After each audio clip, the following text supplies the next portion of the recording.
What would you do if your own father looked you in the eye and told you that your children were not welcome in the family home? It's a question that chills the blood, a question that cuts deeper than any scandal, rumor, or tabloid headline. And yet, according to palace insiders, this was the reality Prince Harry faced when he reached out to King Charles with a simple but monumental request to bring Archie Harrison and Lilibet Diana to Buckingham Palace. Imagine that moment. A son, estranged but hopeful, extending his hand across a fractured family divide, asking for nothing more radical than the chance to let his children walk the same halls their father once ran through as a boy. But the reply? Not warmth, not understanding, not even negotiation, just a cold refusal. And that refusal has lit a firestorm that is threatening to engulf the monarchy itself. Before we continue, please hit the like button, subscribe to the channel, and turn on the notification bell for updates. Why does this story matter right now? Because Buckingham Palace is more than bricks and mortar. It is the symbol of monarchy, tradition, continuity, and legitimacy.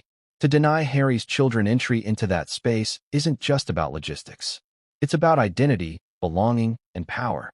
And in a time when King Charles is under pressure to secure his reign, to prove the monarchy is still relevant, this decision is raising questions that cut to the heart of the royal family. Let's pause here. Ask yourself, what's more damaging, a king protecting the crown or a father rejecting his son's children? Which carries more weight in the court of public opinion? Which will echo louder in history? For years, we've watched the Sussex saga unfold like a Shakespearean tragedy. From the fairy tale wedding to the explosive Megxit, from bombshell interviews to lawsuits against the press, Harry and Meghan's path has been littered with betrayal and defiance. But through it all, there remained a possibility, however slim, of reconciliation. Perhaps one day, the children would serve as a bridge between two worlds, the California dream and the Windsor dynasty. But Charles's refusal slams that bridge shut. And here's where it gets more intriguing. This isn't just about a private family disagreement. No, every gesture, every decision, every whispered yes or no inside the palace carries seismic consequences beyond those gilded walls. The refusal has already sparked debates in media outlets, diplomatic circles, and among royal commentators worldwide. Why now? Why this hard line? Some say it's about security. After all, Buckingham Palace has one of the most carefully guarded perimeters in the world, and Harry and Meghan's status as non-working royals complicates the matter. Others whisper it's about optics. Charles cannot be seen to bend to Harry's will after years of public criticism from his younger son. Still others suggest a darker, more personal motive, lingering resentment. Charles, they say, cannot forgive the humiliation Harry brought upon the crown. And here's the twist. Whichever reason you believe, each paints a different picture of Charles. Is he the calculating monarch, the pragmatic leader protecting the institution?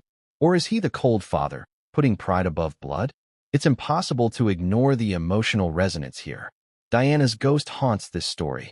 For decades, she was the outsider, the one frozen out by the royal family, denied her rightful place even after giving them an heir and a spare. And now, her grandchildren, children who carry her bloodline, are facing rejection from within those same walls. History has a cruel way of repeating itself, doesn't it? Now, picture Harry in California, phone in hand, hearing his father's words. Sources say he was left stunned, then furious. For a man who has made so much of protecting his family, of shielding Meghan and the children from the institution's grip, being told they could not enter Buckingham Palace was a gut punch. His fury wasn't just about access. It was about what that refusal implied, that his children are outsiders, not rightful members of the family they were born into. Here's where the emotional contradiction kicks in. Harry left the palace for freedom, for autonomy, to shield his wife and children from the suffocating scrutiny of the monarchy. Yet now, he's fuming that those same children aren't welcome inside its gates. Do you see the irony? He wanted out, but he wants in, at least for his children. And Charles is not budging. Let's not forget Meghan. Reports suggest she was furious too, but for a different reason. While Harry's reaction was personal, Meghan's was strategic. For her, the optics of exclusion matter. A mother's instinct collides with a public relations war. If her children are kept out of Buckingham Palace, it frames them as victims of an archaic institution, a narrative Meghan has long leveraged. But does that narrative empower them or stigmatize them further? At this point, you might be wondering, is this rejection really final? Could Charles be persuaded to change his mind? Or has the die already been cast? And if so, what does it mean for Archie and Lilibet's future roles, or lack thereof, within the royal family? Here's a surprising fact. Never in modern history has the child of a prince been explicitly denied the symbolic embrace of Buckingham Palace. Even distant relatives have been granted the right to cross its gates for family occasions. This isn't just unusual, it's unprecedented. Which means Charles's decision isn't just personal. It's political, and that is what makes it explosive. But here's the kicker. This isn't the whole story. Behind the headlines, behind the carefully worded palace statements, there are whispers of deeper tensions. Rumors that advisors pushed Charles into the refusal. Rumors that William's stance played a role. Rumors that what Harry asked for wasn't as simple as it seemed, that there was more on the table than just a family visit. And that, right there, is where our story takes its sharpest turn. Because if Charles's refusal was more than a father's no, if it was a deliberate maneuver in a larger game, then everything we think we know about this drama changes. But what came next would change everything, and no one saw it coming. Harry's request seemed so simple on the surface. A father, reaching out to his own father, asking permission for his children to step inside the very palace that defined his own childhood. But behind that seemingly innocent plea was a powder keg of symbolism, history, and unspoken power struggles that had been building for years. The request landed like a thunderclap within Buckingham Palace. To outsiders, it might sound ordinary. Can my children visit their grandfather's home? But for the Windsors, nothing is ever ordinary. Every move is loaded with centuries of precedent, every action scrutinized for its meaning, every word dissected for its potential to shake the very foundations of the monarchy. Let's start by asking the question that everyone has whispered. Why now? Why did Harry choose this moment to ask Charles if Archie and Lilibet could come to Buckingham Palace? Think about the timing. King Charles is still solidifying his reign, his health the subject of endless speculation, his image constantly tested in the court of public opinion. At the same time, Harry and Meghan are fighting to remain relevant on the global stage, juggling contracts, media appearances, and their ongoing battle for control over their own narrative. Could this request have been less about family and more about leverage? Now picture this scene. Harry, perhaps sitting in Montecito with Meghan by his side, decides it's time. He picks up the phone, or drafts an email, or maybe even sends word through a trusted intermediary. The request goes something like this. I'd like to bring the children to Buckingham Palace. It's important they know where their father grew up. It's important they have a connection to this place. On paper, it's heartwarming. It's the picture of a son trying to bridge the gap. But for palace insiders, alarms went off immediately. Because this wasn't just about letting two children walk through a historic residence. This was about legitimacy. This was about access. This was about whether Harry's children, children born outside the royal bubble, raised in California, children the institution hardly knows, should be allowed to step back inside and claim their space in the story of the monarchy. Consider the layers here. If Archie and Lilibet are seen at Buckingham Palace, even just once, the photographs alone would be world-shaking. The images of Diana's grandchildren on palace grounds would be splashed across every newspaper, every website, every television screen. For Harry and Meghan, such images would be priceless, a reminder that despite the break, despite the drama, their children are still Windsor blood, still royal by birthright. For Charles, those same images could be dangerous, because they risk reigniting a public debate about the children's titles, their place in the line of succession, and whether Charles himself is truly in control. And here's where it gets fascinating.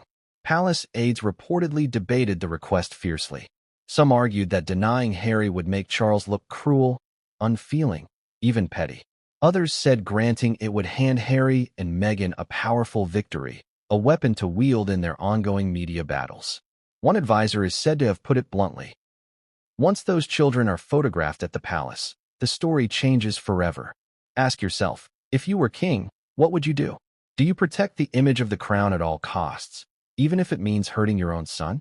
Or do you risk giving Harry and Meghan the one thing they crave most, recognition from the heart of the monarchy itself? The irony here is almost unbearable. For years, Harry has insisted he wants nothing to do with the firm. He left the UK to protect his wife and children from the suffocating grip of the institution. Yet now, he's demanding access to its beating heart for those same children. Is this a contradiction, or is it evidence of something deeper? Perhaps Harry isn't as free of the monarchy as he likes to believe. Perhaps part of him still yearns for validation from the palace, not for himself, but for his children. And let's not forget the ghosts of history.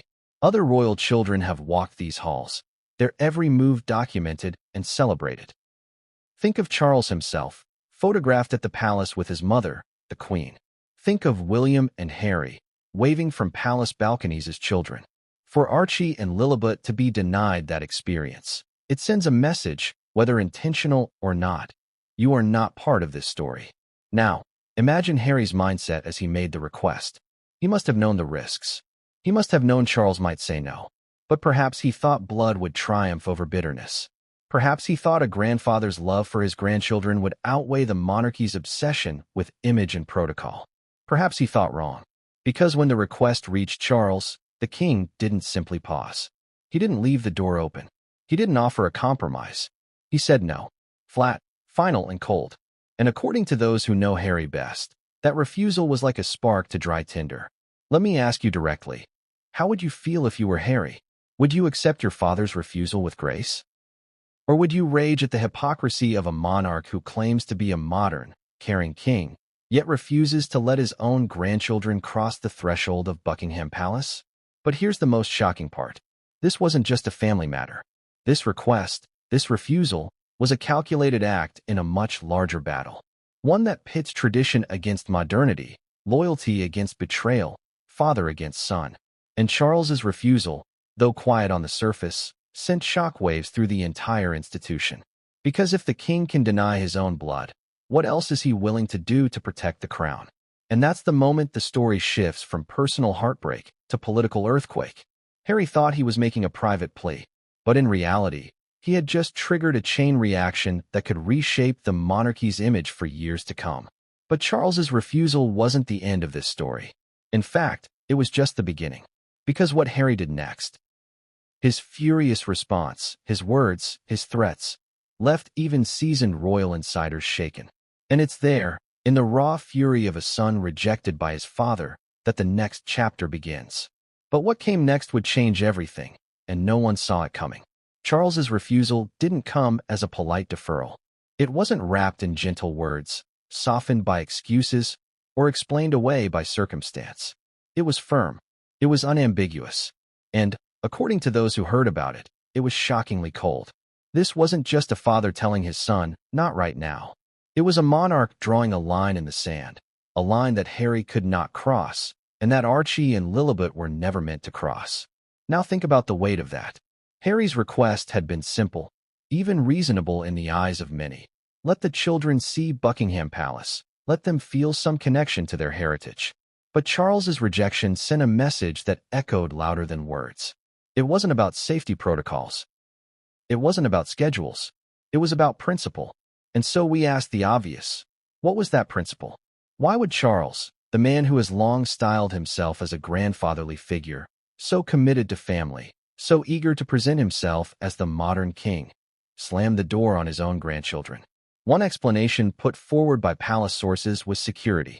Buckingham Palace is one of the most guarded residences in the world. Letting in the children of two people who are no longer working royals, who have broken ties with the institution and openly criticized it, complicates matters. The royal household doesn't just think about family dynamics. It thinks about headlines, about optics, about worst-case scenarios. What if paparazzi breach the grounds? What if images leaked? What if Harry and Meghan used those images to their advantage? But here's where the story grows darker. For many, security is just the surface explanation. The deeper motive, they say, is control. Charles cannot risk appearing weak in the face of Harry's demands. For years now, Harry has spoken freely, published memoirs, given interviews, and launched accusations against the family. To suddenly grant him what he wants, access to Buckingham Palace for his children, could be seen as caving. And Charles, under pressure to appear strong, especially so early in his reign, cannot afford that perception. Ask yourself this: is this really about security? Or is it about pride? About Charles drawing a boundary not just as a monarch, but as a father wounded by years of humiliation? There's another layer, one that few dare to speak about openly. Some insiders whisper that Charles's refusal wasn't truly his alone. They claim palace advisors, and possibly even Prince William, influenced the decision. Advisors know how fragile the monarchy's image is. They know that if Archie and Lilibet are photographed within Buckingham Palace, the public narrative shifts overnight. Suddenly, Harry and Meghan, long painted as exiles, are back in the fold.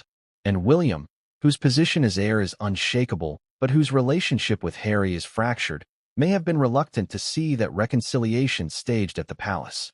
But here's the contradiction. The monarchy has always presented itself as a family.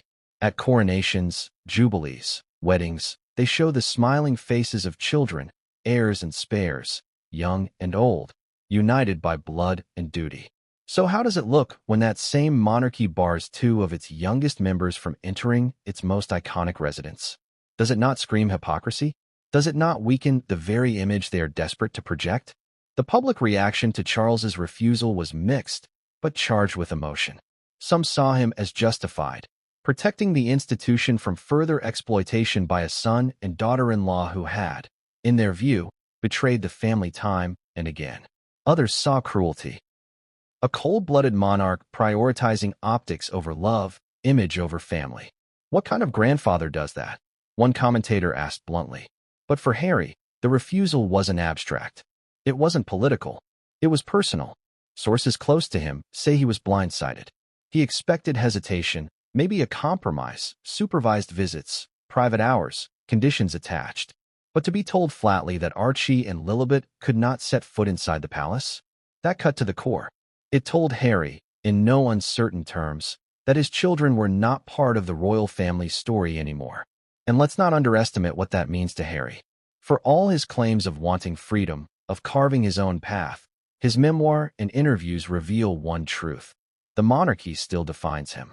He rails against it, he blames it, he resents it, but he cannot escape it.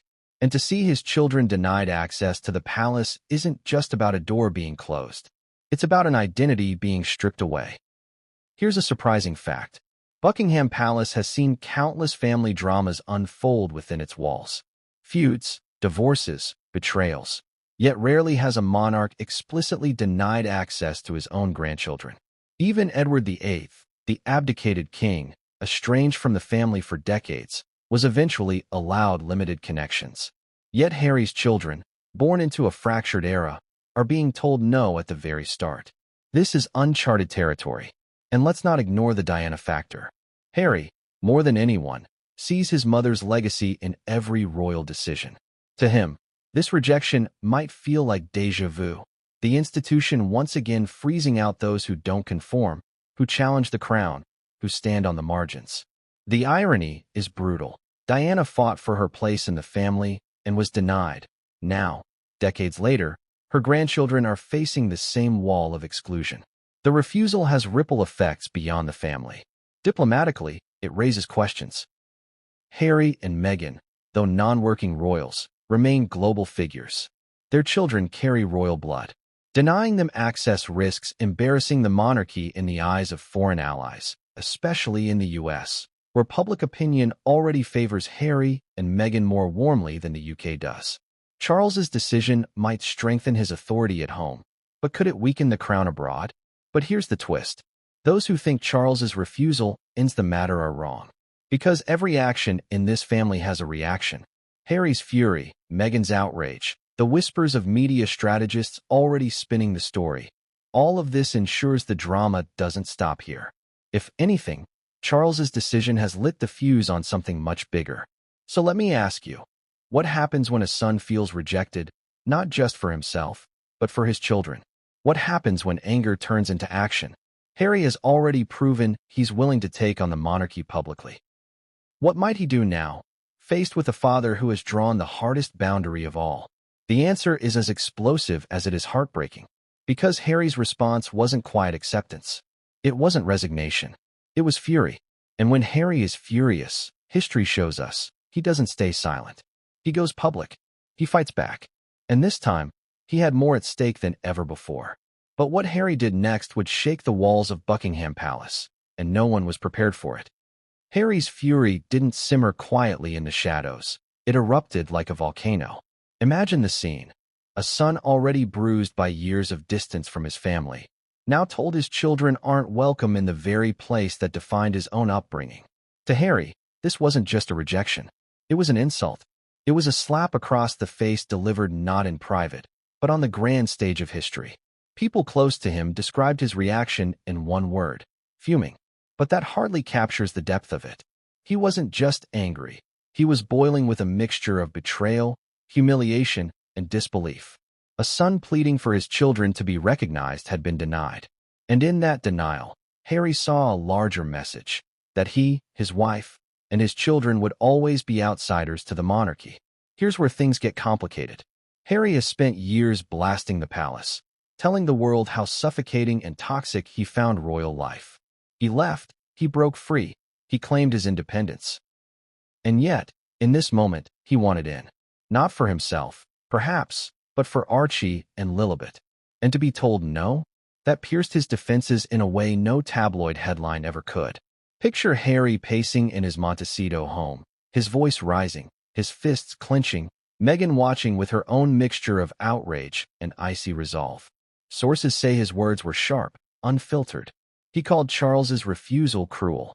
He saw it as proof that nothing had changed in the monarchy, that the coldness he endured as a boy had only evolved into a new form of rejection directed at his own children. But let's step back for a moment. Why does this moment carry such an emotional punch? Because it's not just about palace walls. It's about the universal pain of being told your children aren't good enough, that they don't belong. Ask yourself, how would you react if your father, your own flesh and blood, denied your children the right to connect with their heritage? Would you shrug it off? Or would you rage as Harry did, refusing to accept the decision quietly? And here's the irony. Charles thought his refusal would end the matter, draw a line, and restore order. Instead, it did the opposite. It reignited Harry's fury, the very fury that has driven so many of his public battles against the crown. This time, however, the stakes were higher. It wasn't about Meghan, or himself, or even old wounds. It was about his children. And Harry, for all his contradictions, has always made one thing clear. He will fight like a lion for his children. In his anger, Harry reportedly made threats, not physical, but reputational. Whispers suggest he told those close to him that if Charles continued to block access, he would go public. He would tell the world exactly what his father had done, how his own children had been excluded. Can you imagine the headlines? King Charles bars grandchildren from Buckingham Palace. The monarchy thrives on image, on soft power, on carefully curated appearances. And Harry knew this. By threatening to expose the rejection, he was aiming for the jugular. But Meghan's response to Harry's fury added another layer. While Harry raged emotionally, Meghan calculated strategically. For her, the refusal was both an outrage and an opportunity. Outrage, because as a mother, she felt her children were being unfairly treated. Opportunity, because she knew the narrative could be shaped to their advantage. Victims once again of a cold, unfeeling institution. Pawns in a centuries-old game of power and control. Think about the dynamic here. Harry, fiery and impulsive, ready to lash out. Meghan, calm and strategic, ready to spin the story. Together, their fury became both personal and political. And palace insiders began to worry. If this went public, the monarchy could face one of its ugliest scandals yet. Here's a surprising fact. Harry's fury over rejection mirrors Charles's own past in eerie ways.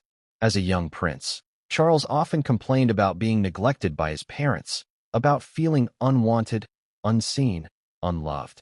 Now, decades later, Charles himself was being accused of repeating the very cycle of coldness with his own grandchildren. Do you see the tragic pattern? The sins of the past repeating, father to son, generation after generation. But Harry's fury didn't stop with private words. According to whispers, he considered concrete steps, issuing a statement, leaking the story to a friendly journalist, even hinting at new revelations for future projects. After all, He has a Netflix platform, a publishing history, and the ear of global media. One whispered phone call from Harry could set the narrative ablaze. And Charles knew it. The palace, of course, tried to keep calm. Advisors urged Charles to hold firm, to let Harry vent, but not to cave. They reminded him that the monarchy's strength lies in consistency, in never appearing to bow under pressure. But Charles also knew his son. He knew Harry's temper, his history of going public when angered. And that knowledge must have weighed heavily. Let me ask you this. Do you think Harry was justified in his fury? Or was it another example of his impulsive, self-destructive streak? Should he have accepted his father's decision with dignity? Or was he right to rage for the sake of his children?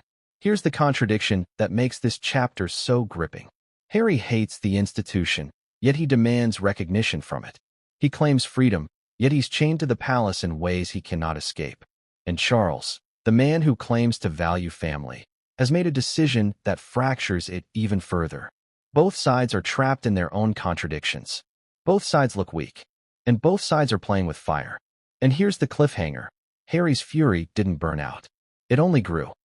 Because the more he thought about it, the more he realized this wasn't just about a visit to Buckingham Palace. This was about a larger question, whether his children would ever be accepted as part of the royal family. And once that realization hit him, his rage turned into resolve. Harry wasn't just fuming anymore. He was ready to fight. And the fight he chose next would drag the monarchy into a storm it could not control. But what Harry did next would push his feud with Charles into dangerous new territory, and no one was ready for the fallout. Archie Harrison and Lilibet Diana, two children who never asked for the spotlight, who never chose the roles thrust upon them, suddenly found themselves at the very heart of a storm raging between their father and grandfather. Innocent bystanders, yet potent symbols. And in the ruthless game of royal power, symbols often matter more than people. Why are these children so important? To Harry, they represent hope. Hope that despite his break from the monarchy, his children might still have a thread of connection to their royal heritage. Hope that through them, some measure of reconciliation might be possible. To Charles, they represent risk.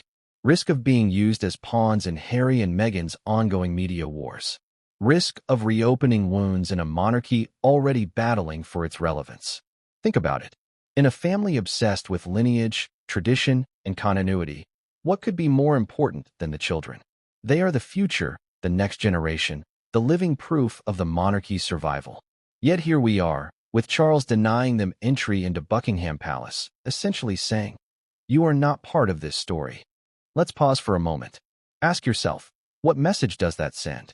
To deny the children of a prince, the grandchildren of the king, access to the palace is to deny them belonging. And belonging, in the monarchy, is everything. Without it, they are adrift. Outsiders in a family that defines itself by bloodlines and tradition. This is where the emotional stakes explode. Imagine Archie growing up and hearing one day that his grandfather said no to him. Imagine Lilibet, named after the Queen herself, being told she was unwelcome at Buckingham Palace. What kind of scars would that leave? And what kind of damage does it do to the monarchy's image, an institution that depends on projecting itself as the guardian of family values, of legacy, of continuity? The symbolism is staggering. Archie and Lilibet aren't just children.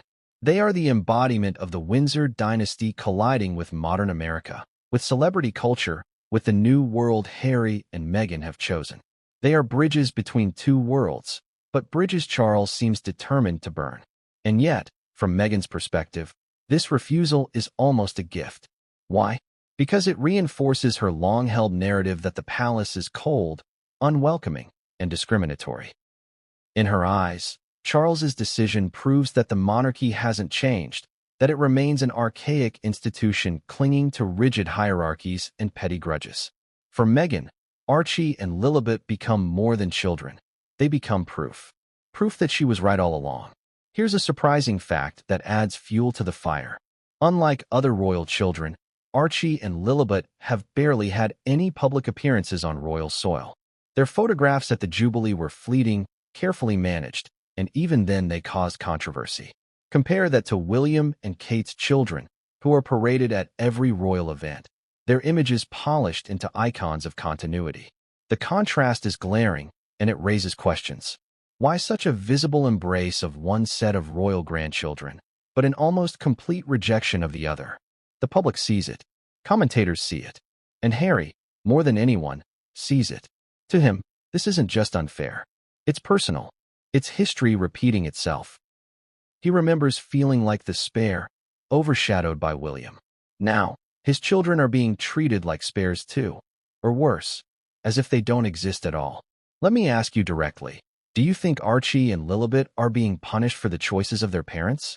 Should children bear the burden of adult feuds? Or should the palace rise above it, embracing them regardless of what Harry and Meghan have done? Here's where the contradictions pile up. Charles prides himself on being a modern monarch, someone who speaks of slimmed-down royalty, environmental causes, and compassion.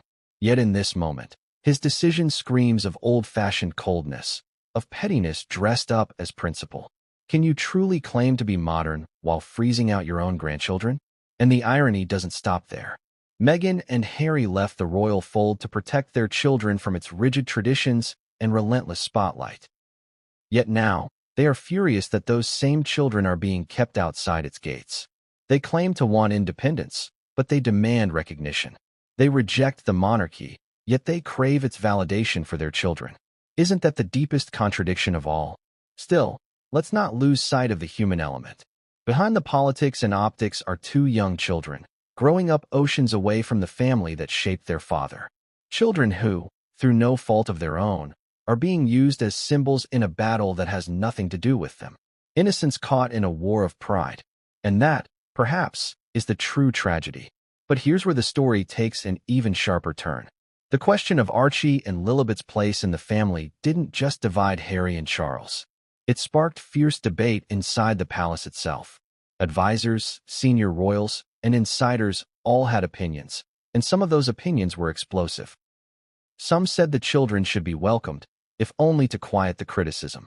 Others said letting them in would be a disaster, a PR gift to Meghan and Harry. And in the middle of it all, Charles stood firm. His answer was still no, which left Harry seething, Meghan plotting, and the children symbolically locked out of their inheritance. But the storm was only getting started.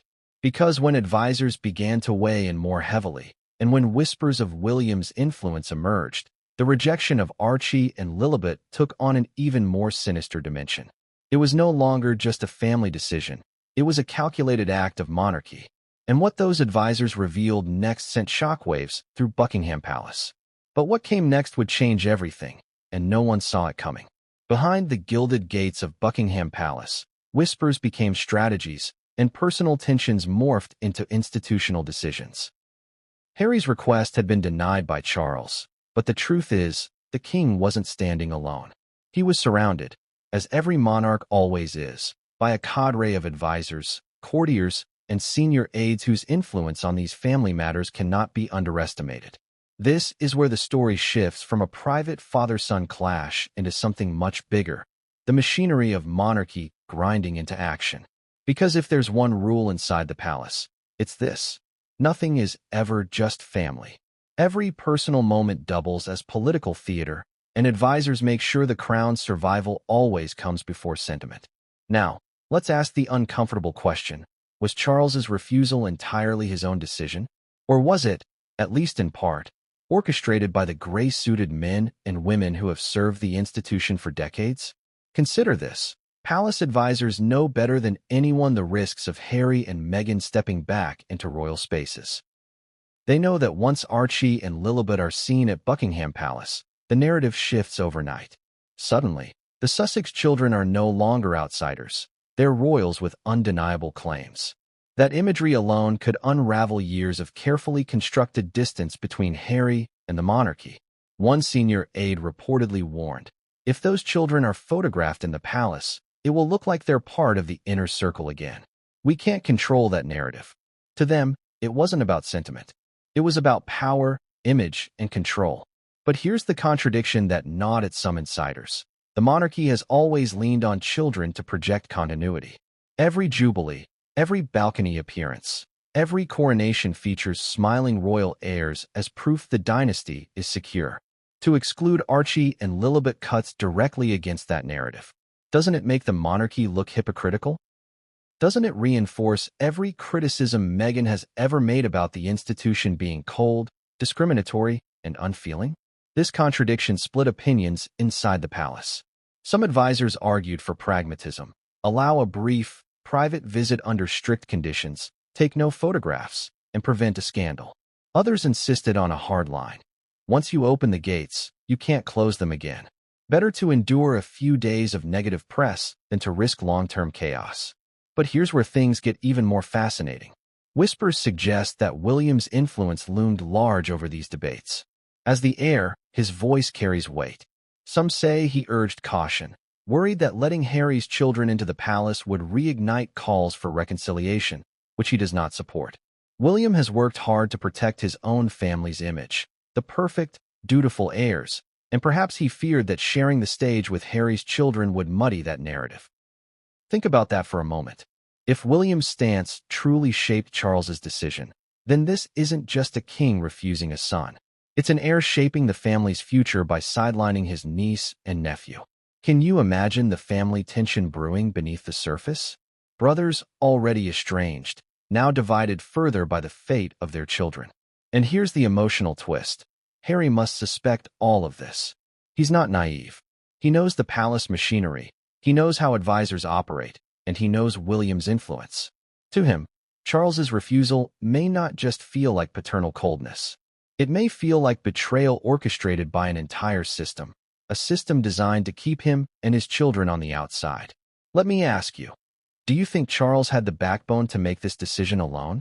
Or do you think he leaned on advisors, on William, on the institution itself to justify his no? Here's a surprising fact. This wouldn't be the first time advisors shaped a royal parent's decisions.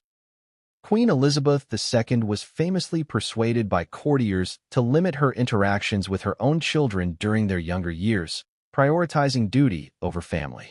Now, decades later, Charles may be repeating the same cycle, listening to advisors over his own instincts as a father and grandfather. The advisor's influence also highlights the great irony of monarchy. It's always presented as a family, yet decisions within that family are dictated like corporate strategies. Imagine a father saying no to his son, not because of personal feeling, but because a team of strategists told him it would damage the brand. That's the Windsor paradox in its purest form. The debate inside the palace grew heated. Some argued that exclusion was too risky. The optics of denying children are terrible, no matter how you spin it. Others argued that inclusion was riskier still.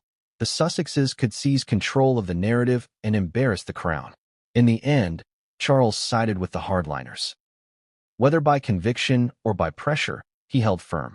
Archie and Lilibet would not be allowed into Buckingham Palace. But in locking the gates, Charles may have opened a far more dangerous door. Because once Harry realized advisors and courtiers had played a role, his anger doubled. It was no longer just his father against him. It was the entire institution arrayed against his children. And that, to Harry, is unforgivable. Now, think about the storm that creates. A furious son, a calculating wife, 2 children symbolically exiled, and an institution digging in its heels. That's not just a family feud anymore. That's a royal crisis waiting to explode. And explode it would. Because Meghan Markle was about to step into the fray, not with fury, but with strategy. And what she did next would escalate the war in ways the palace had desperately hoped to avoid. But what came next would change everything, and no one saw it coming. Meghan Markle has always been more than just Harry's wife in this saga. To the palace, she's the disruptor. To her supporters, she's the truth-teller. To her critics, she's the manipulator. But to herself? Meghan has always cast her role as the strategist, the one who knows how to turn setbacks into opportunities and rejection into ammunition.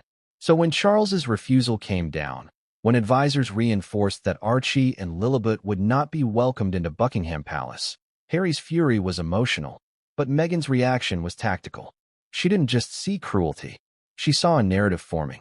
A narrative that, if played correctly, could once again place her and her children at the center of global sympathy, while painting the monarchy as cold, archaic, and unforgiving. Picture the moment. Harry pacing, ranting, fists clenched, voice rising. Meghan sitting beside him, not just angry, but calculating. To her, the refusal wasn't just personal, It was political. It was proof. Proof that everything she had been saying for years about the firm was true. Proof that even children, innocent and blameless, could be collateral damage in the monarchy's obsession with control. And Meghan knows the power of optics. She knows how one photograph, one interview, one well-placed leak can shape public opinion for months, even years. For her, Charles's refusal wasn't just a private slight. It was a weapon. The question was simple: how best to use it? Let me ask you, if you were Meghan, would you go public immediately, blasting the palace for excluding your children? Or would you bide your time? Meghan, true to form, leaned toward the latter. She understood the value of timing. She knew that outrage is a currency, and it spins best when the moment is right. Sources close to her suggest she counseled Harry not to lash out immediately. Not yet. His fury, if unleashed too soon, might lose impact. But if they held it, shaped it, packaged it, then it could explode on their terms, not the palace's. Here's a surprising fact. Meghan has long studied how narratives around the monarchy unfold. Insiders say she's keenly aware of the cycles of public opinion, of when sympathy swells and when criticism bites. She also knows the global stage is very different from the British one.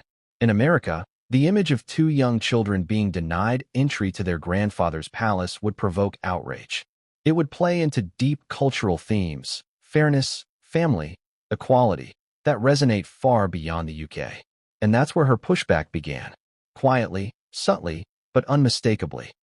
A leak here, a hint there. Suddenly, reports began surfacing that Harry and Meghan were hurt, stunned, furious over Charles's refusal. The language was careful, but the effect was powerful. The public was being primed to see the Sussexes not as rebels demanding too much, but as parents protecting their children from rejection and exclusion. Ask yourself, who wins that narrative? The cold monarchy that bars innocent children, or the parents who just want their kids to know their heritage? It's not even a contest. Meghan knew it, and she leaned into it. But Meghan's pushback didn't stop at leaks. She began reshaping her own public appearances, her speeches, even her body language to underscore her new positioning. The loving mother, the protective wife, the outsider fighting against the cruel establishment. Every smile, every carefully chosen outfit, every charity appearance fed the same narrative. Meghan as the modern, compassionate woman versus the monarchy as a cold, outdated machine. Meanwhile, insiders say Meghan began pushing Harry to consider stronger tactics. What if they included the rejection in a future Netflix series? What if it became a chapter in a follow-up memoir? What if, at the right moment, Meghan herself dropped the story in a high-profile interview? Each option was laid out like chess pieces, each one a potential strike against the palace. The brilliance, or cynicism, depending on your perspective, is that Meghan didn't have to do anything immediately. The refusal itself was enough to simmer in the public's subconscious. By the time it was ready to be unveiled, it would carry the weight of an open secret, a quiet injustice waiting to be confirmed. But here's the emotional kicker. Meghan may be strategic, but she's also a mother. Behind the polished smile, sources say she was genuinely hurt. To her, this wasn't just about palace optics. It was about Archie and Lilibet being treated as second class within their own family. The rejection, cold as it was, reinforced everything she already feared about how her children would be viewed by the monarchy, as outsiders, as expendables, as inconveniences. And that cut her deeply. So in Meghan's world, strategy and sincerity fused. Her anger became her fuel, her sadness became her storyline, her pushback became both survival and vengeance. But here's the twist. Meghan's quiet pushback didn't just shape public opinion. It rattled the palace itself. Advisors, already nervous about Harry's temper, now feared Meghan's strategy even more. They knew her power. They had seen her turn global interviews into royal earthquakes before, and the thought of her unleashing this story terrified them. Inside Buckingham Palace, some began to panic. Had they made a mistake? Had they underestimated Meghan yet again? The refusal, meant to protect the monarchy, now looked like it could backfire spectacularly. And here's the cliffhanger. Meghan wasn't done. What she did next wasn't just about shaping perception. It was about escalation. She was ready to push harder, to challenge the palace directly, and to make sure the world knew the story on her terms. But what came next would change everything, and no one saw it coming. The moment Meghan began to push back, the media smelled blood in the water. Stories like these, intimate family drama, betrayal, and high-stakes power games, are the kind of fuel that tabloids and broadcasters devour. And once whispers of King Charles's refusal began trickling out, the global media storm erupted with a force no one could contain. Picture it. Headlines screaming across British front pages. Charles bars Harry's children. Grandchildren shut out of the palace. On television panels, royal commentators sparred like gladiators, some defending the king's hard line, others condemning his coldness. Social media platforms caught fire, with hashtags trending globally. Hashtag let them in, hashtag royal rift, hashtag Buckingham exile. The narrative split instantly into two camps. In the UK, many voices defended Charles. They argued he had to hold the line, that allowing Archie and Lilibet into Buckingham Palace would embolden Harry and Meghan to exploit their access for publicity. You can't let the exiles waltz back in, one tabloid commentator fumed. This is a monarchy, not a revolving door. But in the US, the reaction was very different. American outlets seized on the emotional angle. They painted Harry and Meghan as loving parents, cruelly denied by a cold institution. Morning talk shows framed it as a story of heartless elitism versus modern family values. Imagine your own grandfather saying you're not welcome in his house, one American anchor said. That's not just royal drama. That's a family tragedy. And here's the irony. The more the media storm raged, the more both sides lost control of the narrative. Charles, determined to protect the crown, now looked like a cold-hearted monarch. Harry and Meghan, hoping to reclaim dignity, were cast as tragic figures once again, their children symbols of injustice. Ask yourself, who really benefits from this media frenzy? The monarchy? The Sussexes? Or the press itself, feasting on every twist of the saga? Here's a surprising fact. This wasn't the first time a royal refusal turned into a public scandal. Back in the 1930s, Edward VIII's decision to marry Wallis Simpson sent shockwaves through the world, splitting opinion much like Charles's refusal has today. But the difference now is speed. Back then, news spread slowly through newspapers and radio. Today, within minutes of the first leak, the story ricocheted across continents, amplified by millions of tweets and memes. Harry, watching this unfold, reportedly felt vindicated. Now the world will see, he told Confidants. The fury he had unleashed privately was now being broadcast globally. Meghan, meanwhile, played it cooler. She understood that the storm had to be managed carefully. Push too hard, and they risked looking like opportunists. Hold back, and they could let the media shape the story in their favor without lifting a finger. But inside Buckingham Palace, panic began to grow. Advisors who had urged Charles to hold firm now faced the nightmare scenario they'd feared, a public relations disaster. In closed-door meetings, some began questioning whether the refusal had been worth it. Was protecting the palace from two children really worth headlines that made the monarchy look heartless? And it wasn't just the British media piling on. International outlets began to frame the story in broader terms. Monarchy versus modernity, tradition versus compassion, old power versus young innocence. Archie and Lilibet were no longer just royal children. They had become symbols of generational conflict, of cultural divides, of the human cost of monarchy. Let me ask you, when the world looks at Buckingham Palace, what do you think they see now? Do they see the grandeur of tradition or the cruelty of exclusion? But the storm wasn't just about image. It had real consequences. Public opinion polls showed a dip in Charles's approval ratings, particularly among younger people. In America, support for Harry and Meghan surged, and commentators began asking dangerous questions. If Charles can't even welcome his own grandchildren, how can he claim to be a unifying figure for a nation? The media also dug deeper. Reporters unearthed parallels between Charles's strained relationship with his own parents and his treatment of Harry.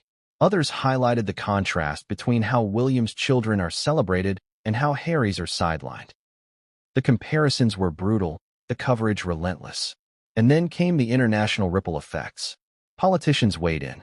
Commentators abroad framed it as a human rights issue, a story about equality and fairness. Even celebrities began voicing their opinions, amplifying the drama on Instagram and Twitter. Suddenly, The royal family wasn't just fighting Harry and Meghan. They were fighting a global conversation that cast them as villains. But here's the cliffhanger. The media storm, as ferocious as it was, didn't just swirl outside the palace. It seeped inside. It rattled Charles, it worried advisors, and it emboldened Harry and Meghan. And at the center of it all, one question began to rise louder and louder. Could this single refusal, one no from Charles, ignite a crisis big enough to threaten the monarchy's stability? Because what came next would take this feud from the headlines into the shadows, where history, ghosts, and old wounds collided in ways no one was prepared for. But what came next would change everything, and no one saw it coming. Diana's shadow has always loomed over Harry's life, not as a faint silhouette, but as a living presence that seems to follow him through every triumph, every mistake, every heartbreak. And in this clash with King Charles, her ghost re-emerged with a vengeance. For Harry, Charles's refusal to welcome Archie and Lilibet into Buckingham Palace wasn't just a father's rejection. It was history repeating itself.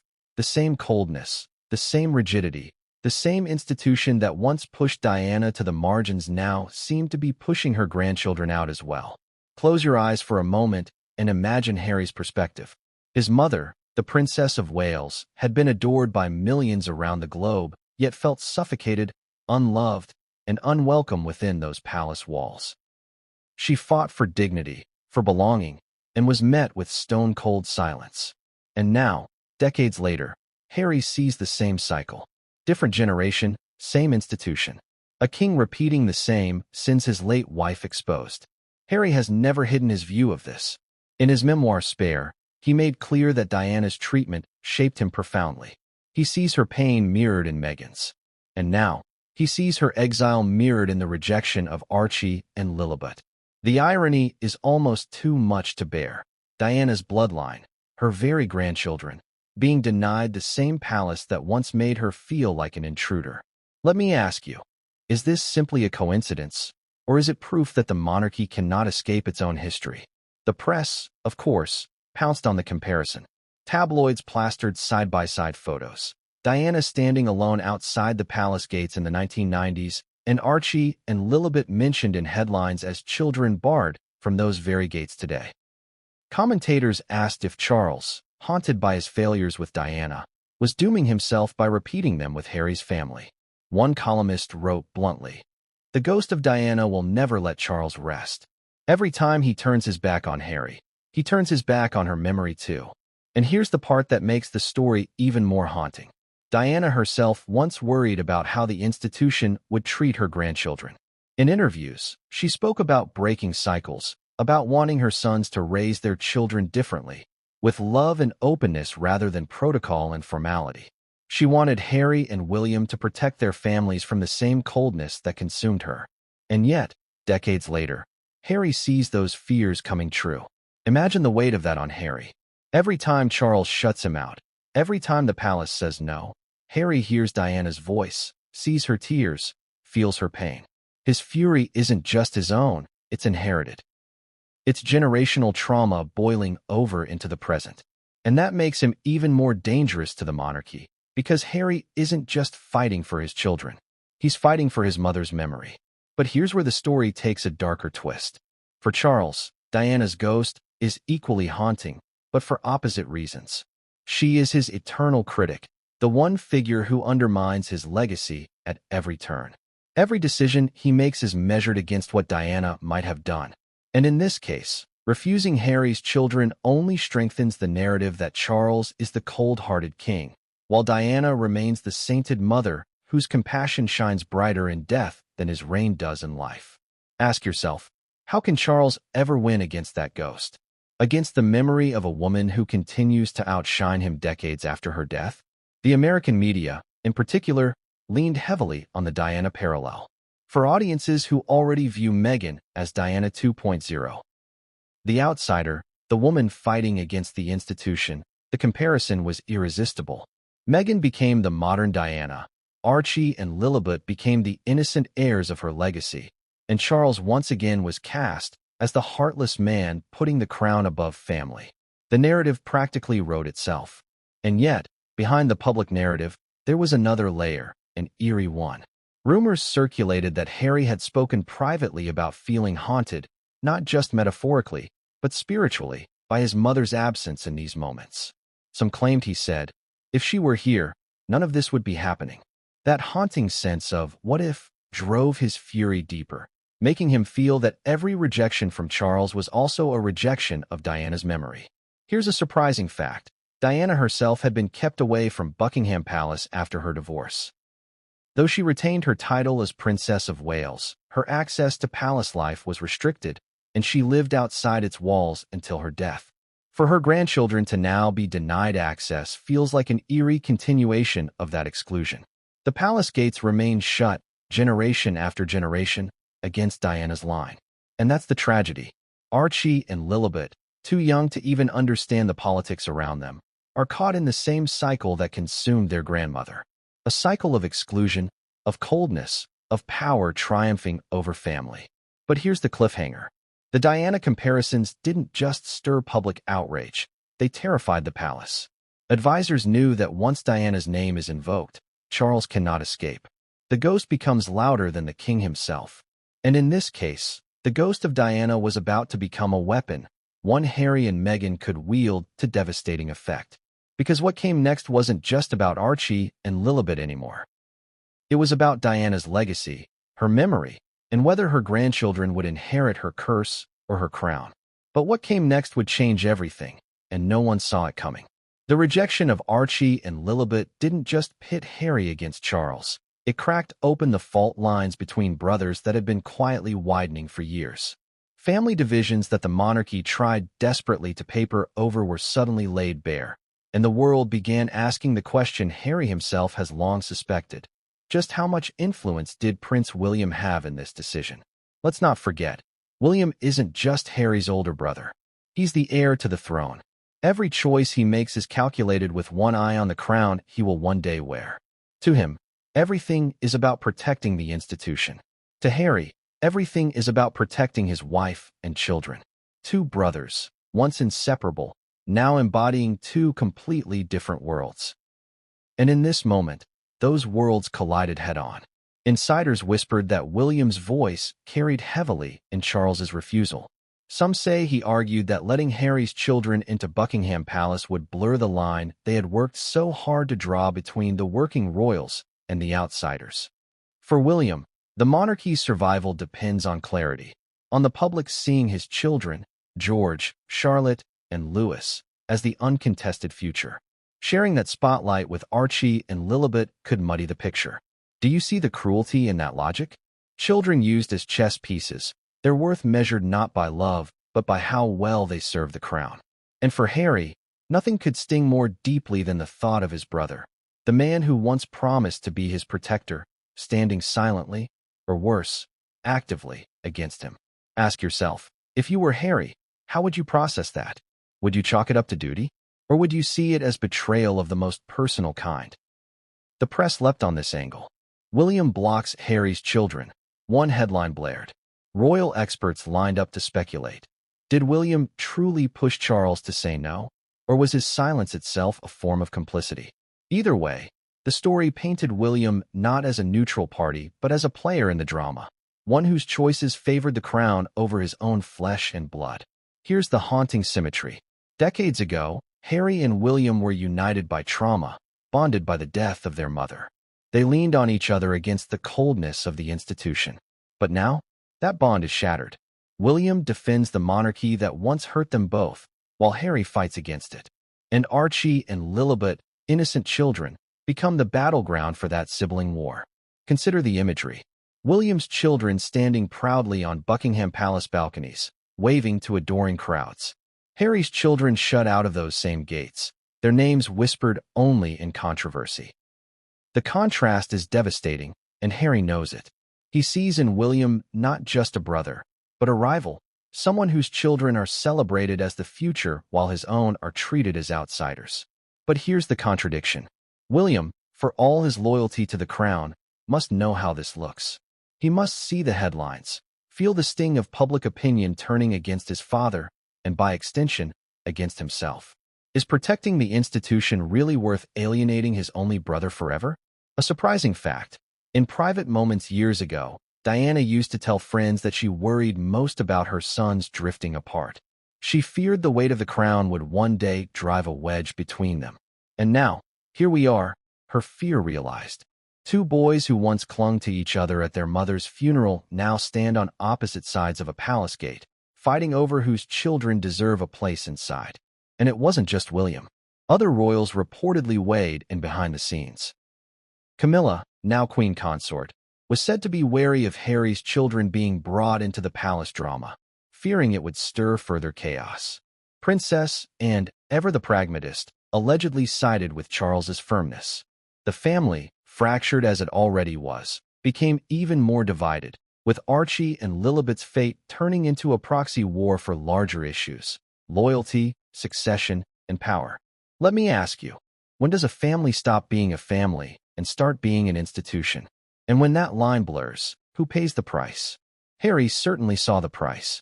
To him, this wasn't about abstract politics. It was about his children's right to be acknowledged, to be loved, to belong, and to realize his own brother might have stood